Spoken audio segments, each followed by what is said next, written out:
Hello and welcome to class number 22. We're going to cover sections 11.4 and 11.6 in the cost estimating chapter.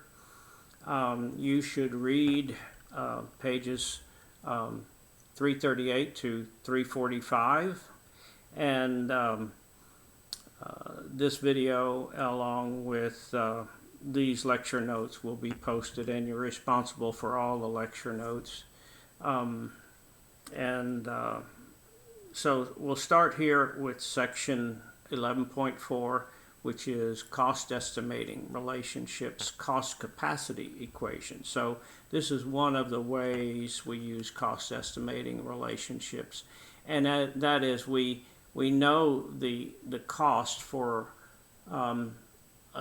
equipment at a certain capacity, and we desire to know the cost at a different capacity, and so we have a relationship between those two costs, and that'll be given by equation 11.3, which is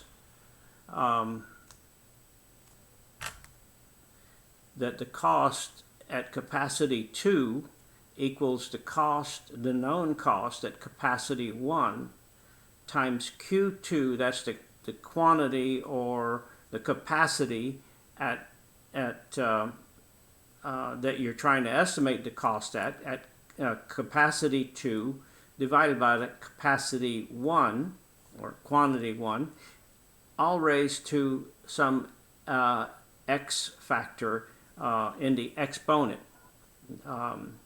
Now, this table, 11.4 in your textbook, gives various exponents for different kinds of equipment, such as an activated sledge plant is a capacity of 0.84, and this one we're going to use in the next example, an aerobic digester between 0.2 and 40 million gallons per day. The exponent x is 0.14, and so on. You can read them in your book.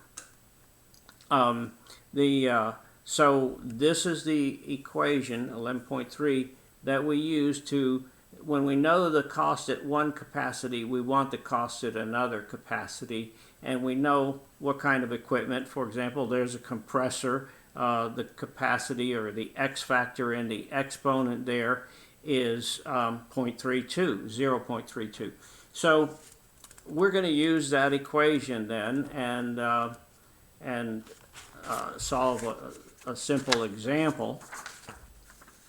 So the example states that in year 2010, the aerobic digester equipment with flow rate of 0.5 million gallons per day was installed at a cost of $1.7 million. So this is the equipment, aerobic digester equipment only, was cost $1.7 million.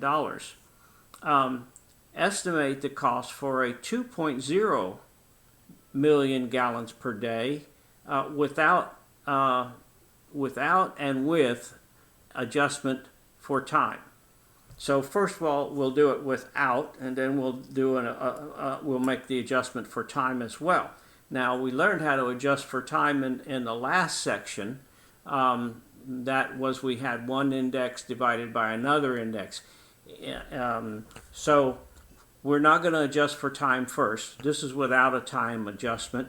We have quantity 2, which is the 2 million gallons per day that we're trying to estimate. Quantity 1 was 0.5 million gallons per day, and the cost of that equipment was $1.7 million. That was 0.5.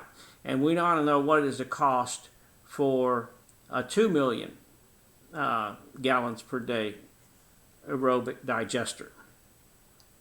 So equation 11.3 says take the cost at the first quantity or capacity and take the ratio of the new capacity over the old to the x power. The x in this case is 0.14.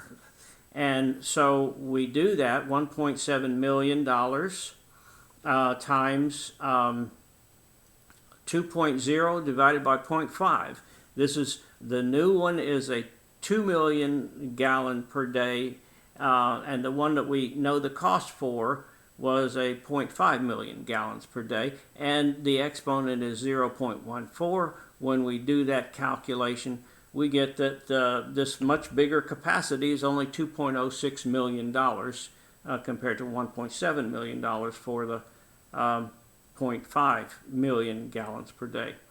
So this one, because the exponent is so small, 0.14, the cost doesn't change much as you change the capacity. If we go to add the adjustment for time to equation 11.3, we get 11.4.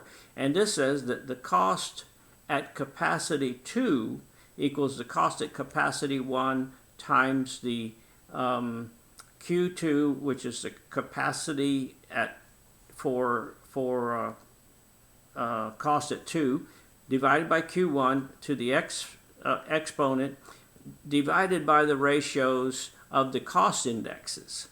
I at time t, which is now, divided by I at time 0, which is when you bought the first one, the C1. So when we plug into this equation, we get 1.7 million, that's the C1, times the Q2 over Q1, which is 2.0 over 0.5, raised to the 0.14 power, that's the x, and then we get the ratios of the cost indexes. Well, the cost index in 2010, when we bought that 500,000 gallons per day digester, the cost index was 1.31, but now the cost index is 2.25. So we have that ratio, 2.25 over 1.31, times the previous result that we got, basically, which was 2.06 million, and that raises the price significantly because the cost index has changed so much over that period of time, in our case, 10 years. So that is equation 11.4, pretty straightforward, adjusting for both time and capacity.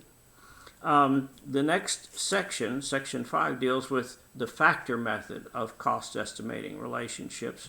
And in that case, you use different factors to adjust for the cost of the equipment, the major equipment, which is usually very easy to get. I mean, you just call and get bids, and whatever they bid the equipment as, you know what the major equipment is going to cost, and then you get the total project cost as a function of that major equipment cost. And we use the symbol C sub E to represent the major equipment cost, okay? And C sub T to represent the total plant cost. So the equation that we're going to use then, equation 11.5, says the total equipment or plant cost equals some H factor times the equipment cost.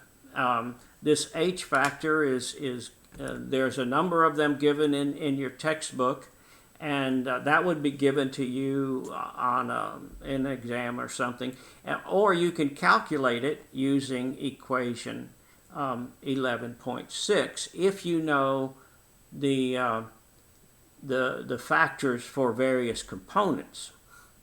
So, for example, this particular example in your textbook says the first cost of all equipment is, and it really should say major equipment. Major equipment is 273,000. I'm going to call that C sub E. Okay, that's that C sub E right there. And then he says, here are some component factors. That's these things right here, okay? So the hardware factor is 0.49, the construction factor is 0.53, and the indirect cost factor is 0.21. Well, there's two basic equations, 16 and 17, I'm sorry, 6 and 7, 11, 6, 11, 7. 11, 6 is to be used when the indirect cost is applied to the major equipment only, not to all the costs, but only the major equipment cost. In that case, it just gets added in as another factor in equation 6. If the indirect cost is applied to all of the direct cost, then you use equation 7, this equation.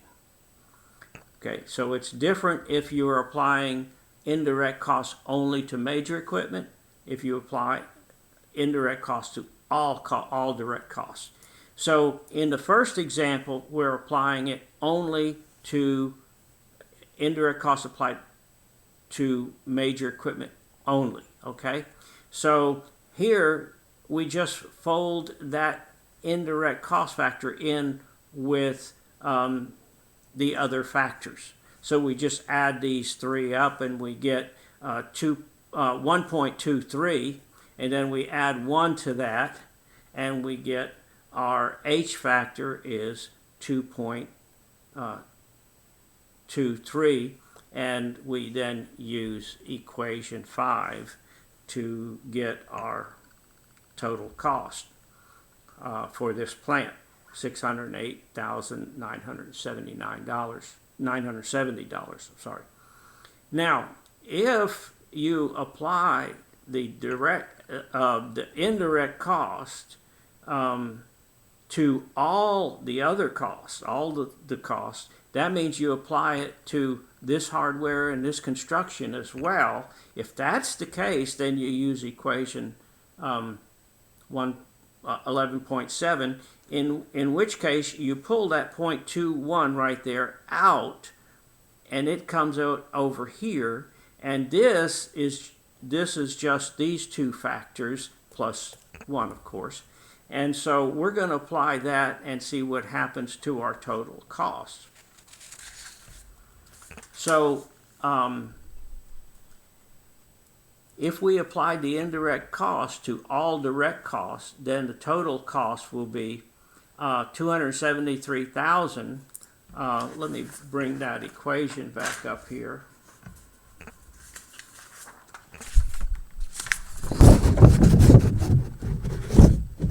Okay, this C sub E is $273,000. That's the major equipment cost.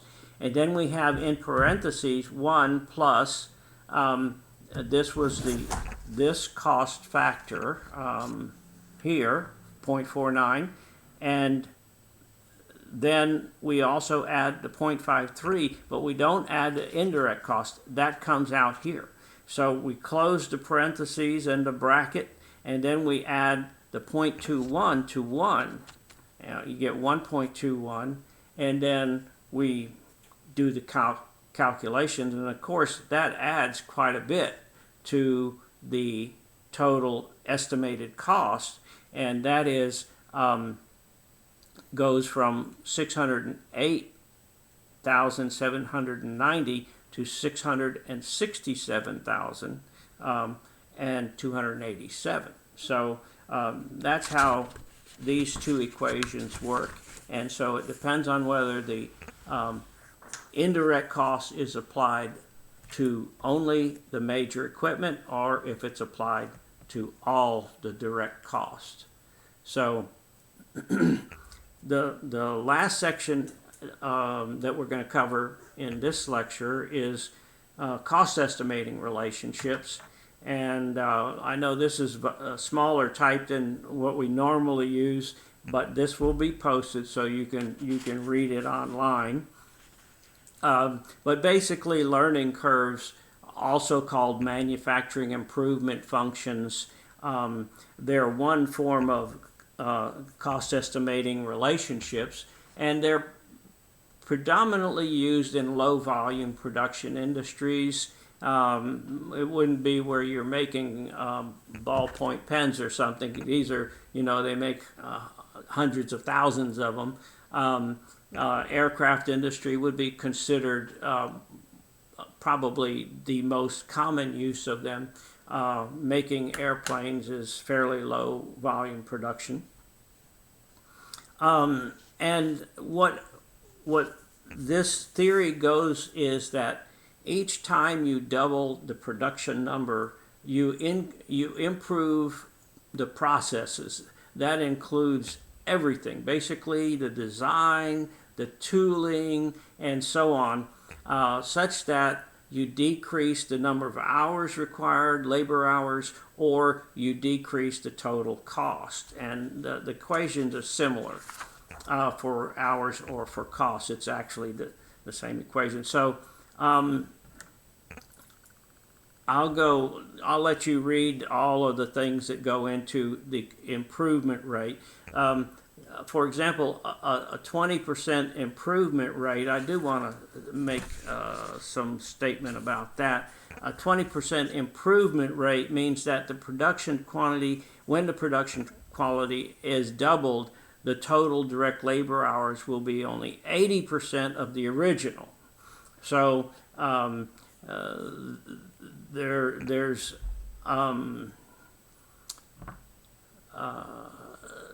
two different factors. There's the improvement rate and the percent, which is the percent reduction when you double quantity. But the amount of time that you will require is 1 minus the improvement rate, which is in this case 80%. Okay, so that's called the learning rate.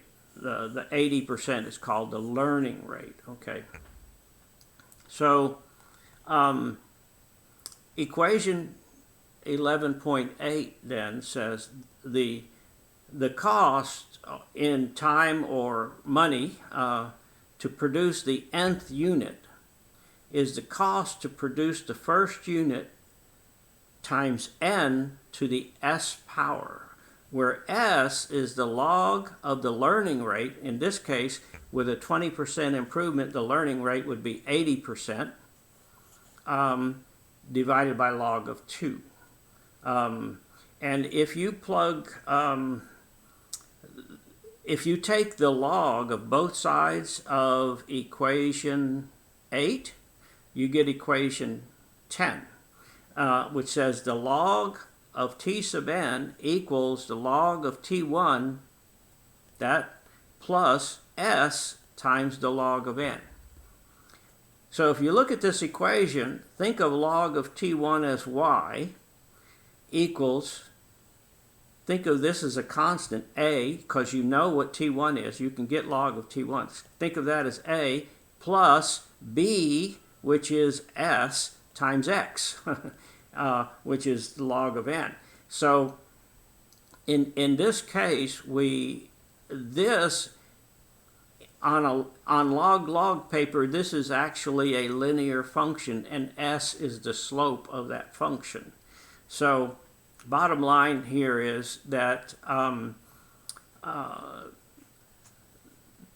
these three equations will help us solve some problems to find how much the nth unit will cost. Okay, so I give an example here, and I said, given that T1 is 100,000 hours, it took 100,000 hours to produce the first unit.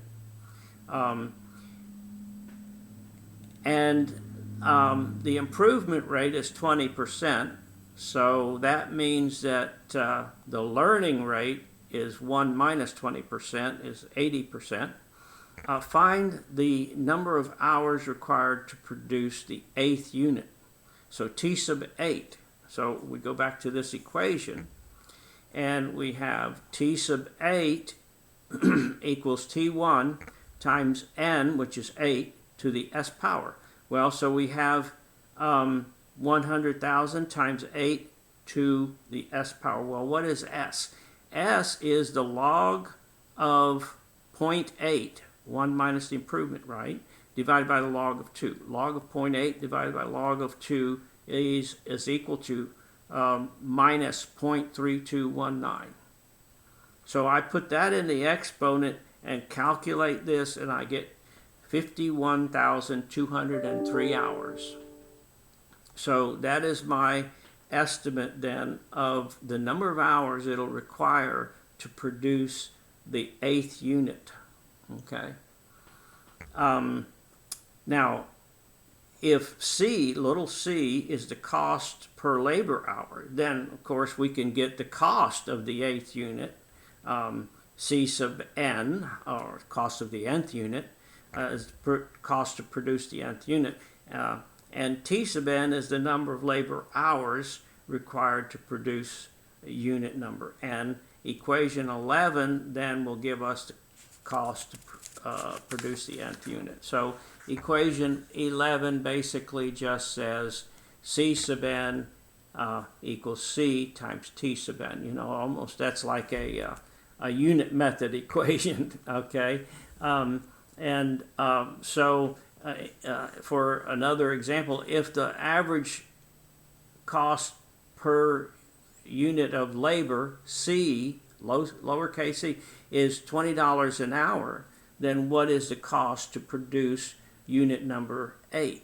So we plug into this equation. We already found out that T sub 8 was 51,203 hours, and we multiply it by $20 an hour, and we'll get dollars. That's $1,024,060 will be the estimated cost to produce the 8th unit.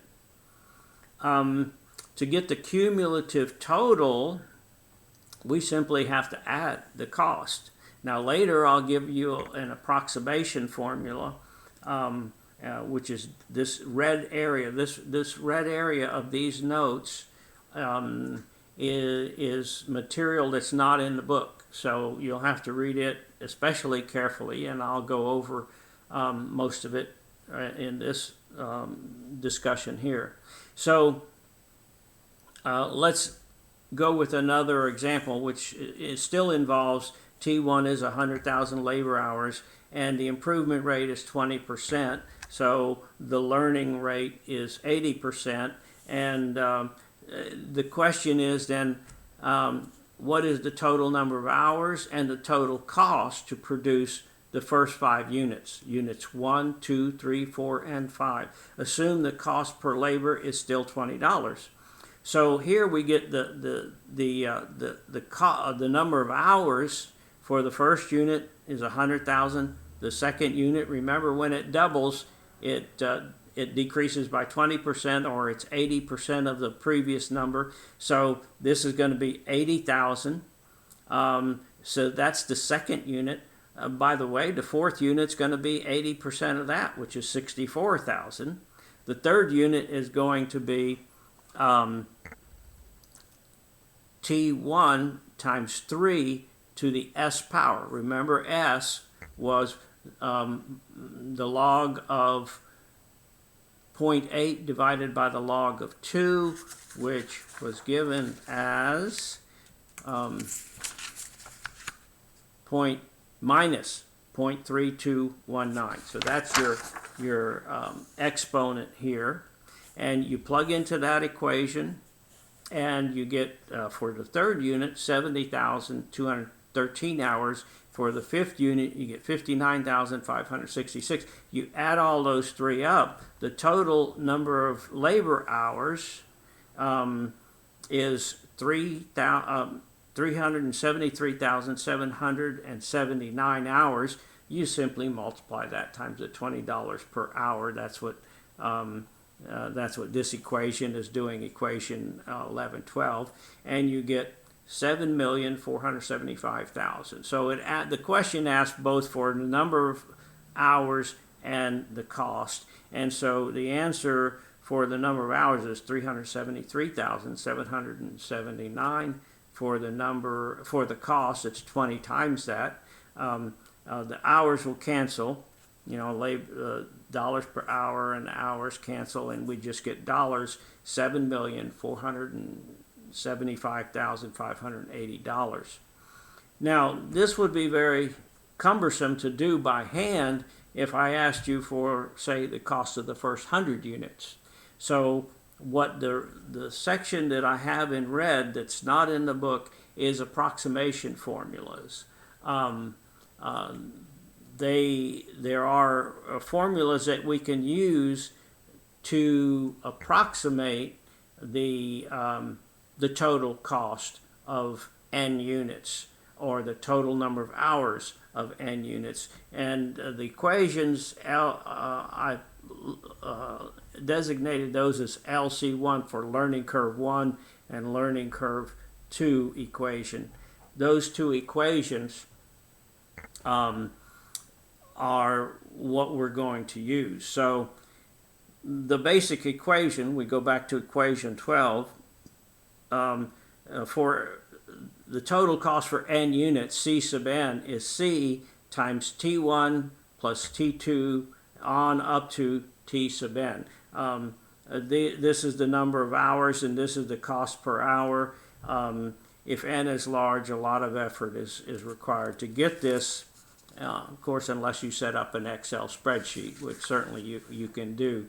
But this is a method that I present here is an approximation method that can be used. So,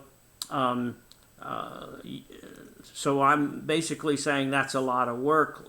Here's an approximation method that we can use. And the method says that the cost for n units is C times T1 divided by 1 plus S, brackets, open bracket, n plus 0.5 to the 1 plus S power minus 0.5 to the 1 plus S power, and that gets it to you, okay? So, and again, S is always the log of 1 minus the learning rate divided by log of 2, okay? So, here's an example, again, applying this formula to the data we just found the exact answer to. That is, T1 is 100,000 hours, S is equal to minus 0.3219, and N is equal to 5. So 1 plus S then becomes, because notice this exponent here is 1 plus S, is equal to 1 minus 0.3219, which is 0.6781. So now I plug in the C is $20 an hour. T1 is 100,000 hours. You divide that by 1 plus S. We found that number is 0.6781, so we put that in the denominator. We close the brackets, we open, and now we have N, which is 5, plus 0.5. So that's 5.5 to the 1 plus S power minus 0.5 to the 1 plus S. We crank through all that, and we end up getting that the number of hours is 376,375. Now, remember, we actually calculated the exact number. Here, I'm just estimating it with this formula. Okay, so what's the error? How much error am I introducing? The error percent is the actual number of hours minus the estimated number of hours divided by the actual number of hours times 100%. And when I crank through that, I get 0.69. Since actually that should be a minus, because we're estimating more hours than the actual amount. Let's see. I think this should be turned around, and then this would be a plus. Okay, because we're actually estimating 376,000 and the actual number is 373,000. So the plus is correct here, but these two numbers are switched. Okay, and I'll correct that on the notes that I post. The cumulative average cost V sub n is simply the total cost divided by n. Okay, so V sub n is equal to C sub n divided by n. That'll be 20,000 times all of that divided by n. And if you plug into that, you can get the numbers easily enough. So we will stop there. I have a number of problems, learning curve type problems posed for you here, and I actually go in and solve a couple of problems for you. I think I solved problems 1 and 2 here in the notes. I am not going to go over those in this lecture because those are, this is not covered in your homework assignment. However, you will be responsible for it on the final, and so I will go over these examples in more detail in another lecture. I'll call that a lecture strictly on learning curves. And thank you, and that'll conclude today's lecture. Thank you.